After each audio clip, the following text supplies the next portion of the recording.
wiki la Krismasi. Na neno hili Krismasi limeandikwa vibaya, kwa kuwa nasikilizwa sasa katika maeneo mbalimbali na watumishi wa Mungu wenzangu. Naomba niwaambie Krismasi inavyotakiwa kuandikwa. Kwanza kabisa, hili neno Krismasi kama linavyotamkwa, hicho ni Kiingereza.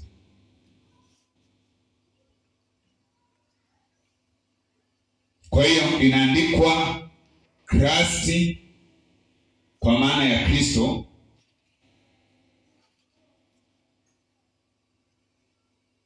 Kristo Yesu, alafu Mass ya MAS. Na neno hili Mass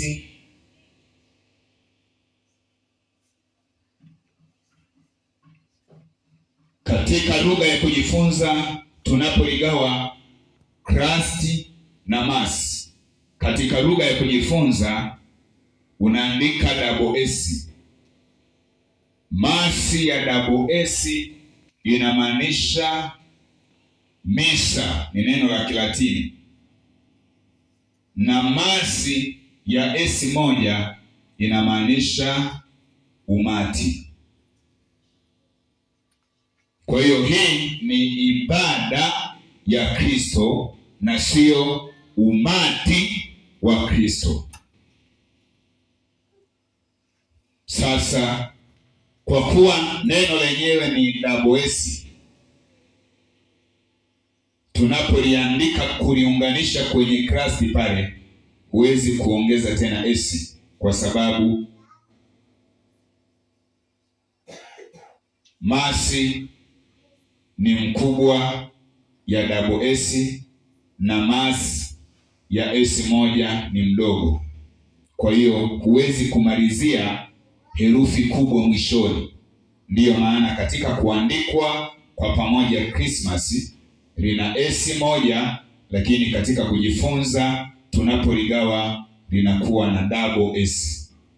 Hapo najua wachache watanielewa, lakini sina namna ya kukwambia.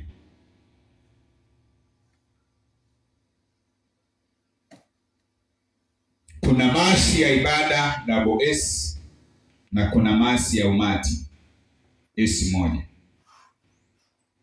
Ukiunganisha Christmas huwezi kuweka double S tena pale mwishoni ukiunganisha, kwa sababu Mass ya double S ni mkubwa na Mass ya S moja ni mdogo. Kwa hiyo unapounganisha sentensi huwezi kumalizia na herufi kubwa. Neno hili pia linaitwa Easter, ibada rasmi. Easter, ibada rasmi ya Krismasi. Tunaliona neno hilo Easter, au ibada rasmi ya kusanyiko la Bwana, kama tunavyoona Matendo 2:42. Biblia inasema walidumu katika ibada. Sasa kwa kufuata homiletics, naomba nikupe andiko la somo ambalo ni Luka 2:10 hadi 11.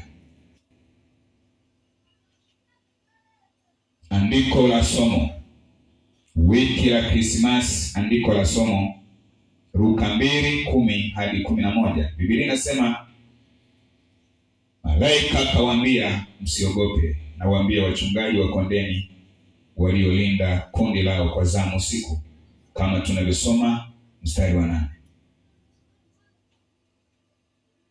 Msiogope, kwa kuwa mimi nawaletea habari njema ya furaha kuu itakayokuwa kwa watu wote. mleta habari. Tunapata hapo mleta nini? Habari. Na waleta habari katika Biblia wapo wawili. Wa kwanza mjumbe kutoka mbinguni, malaika. Pili mjumbe kutoka duniani, mhubiri, kwa mujibu wa Warumi 10:14. Human messenger. Hawa wapeleka habari hawa ni muhimu sana. Ndiyo maana tunaona hapa kabla Yesu hajazaliwa, Mungu anatuma malaika apeleke habari. Malaika wanaondoka wanaenda kupeleka habari. Malaika anawaambia wachungaji, msiogope, mimi nawaletea habari njema. Kwa nini Mungu atume wajumbe wapeleke habari njema? Kwa nini? Kwa sababu ya maandalizi ambayo Mungu anataka yafanyike. Kwa hiyo hapa malaika wanatumwa kupeleka tangazo ili watu wajiandae.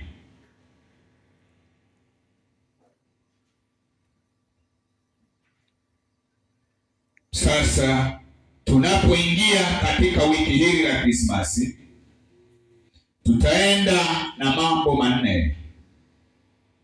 Sema amina, amina, amina. La kwanza, maandalizi ya kiroho ya Krismasi.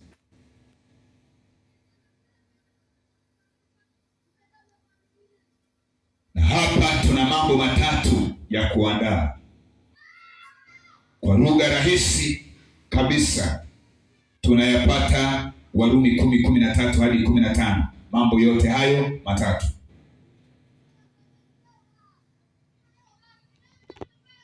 Hii ni lugha rahisi sana ambayo hata uweje kwa ufahamu lazima uelewe. Mambo matatu ambayo pia ilitakiwa ifanyike wakati ule Yesu anapozaliwa. La kwanza kabisa ni kusikia.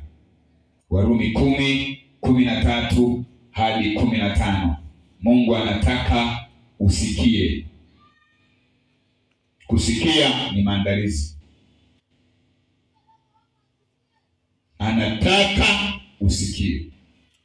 Ndiyo maana kila ambaye hajasikia habari njema hana hatia mbele za Mungu. Mpaka asikie ndipo awe na hatia. Lipo swali limesumbua sana vyuo vya Biblia kwamba Yesu akija ambaye hajasikia habari njema itakuwaje? Ataenda haendi?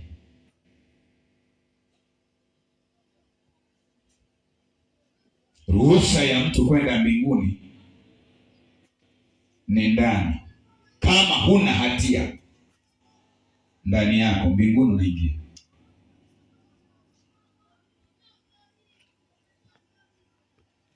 Na kama una hatia, hata kama unaitwa jina zuri sana, askofu sijui nani, mbinguni huendi. Hatia ndo beria. Hata hapo ulipo kuna mambo tunapoyafanya. Mfano, unapokuja hapa mbele umebeba sadaka peke yake, huna zaka, unatoa lakini unaondoka una hatia. Maana yake hujafanya inavyotakiwa. Tukisema tuombe, unaomba dakika 5 umekaukiwa. Kitu gani kinakausha yale maombi? Hatia. Nimefundisha mtandaoni nikasema, utajuaje uko vizuri na Mungu? Ni pale ambapo utasikia huna hatia ndani. Ukisikia huna hatia ndani, upo sawa na Mungu wako. Kama kuna jambo limekupa hatia, maana yake hilo ndilo beria, hilo ndilo kizuizi cha wewe kuingia mbinguni, linalokupa hatia. Mfano, kama Mungu ananiita kwenda Arusha, lakini bado nikang'ang'ana kubaki hapa, nikabaki na hatia, ile ni dhambi tosha ya mimi kwenda wapi? Motoni.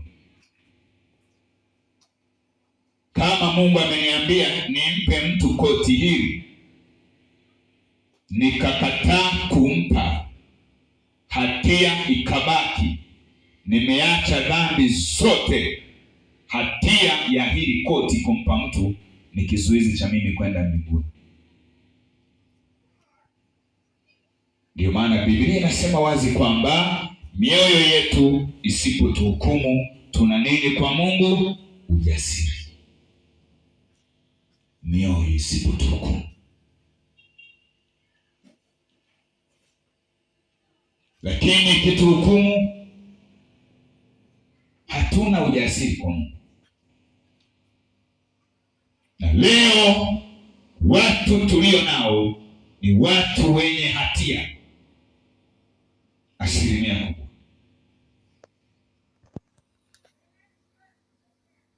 Kwanza, hatia inaondoa ujasiri.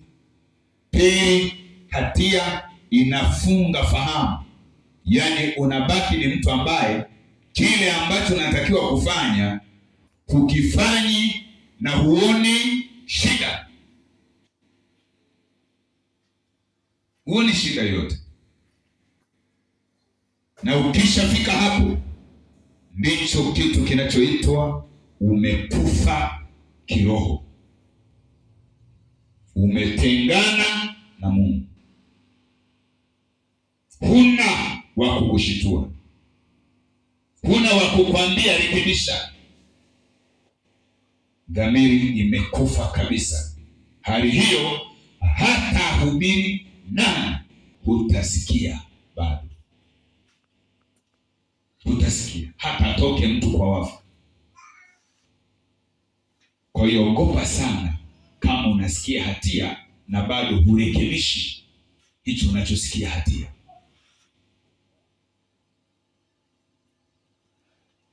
Mioyo isipotuhukumu, maana yake kama hatuna hatia mbele za Mungu, na huko ndio kuokoka. Kuokoka ni kuondoka kwenye hatia. Tunaposema huyu mtu amekamatwa, amepelekwa mahakamani, maana yake ana hatia. Kitendo cha kufunguliwa kwamba kesi yako imeisha, sasa huna hatia, hata yeye amani atasikia safi, niko vizuri.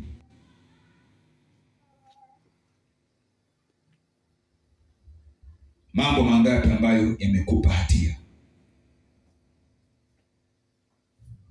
Hayo ndio kizuizi. Maana wengi mnafikiri kutokwenda mbinguni mpaka uwe mlevi fulani, mzinzi fulani.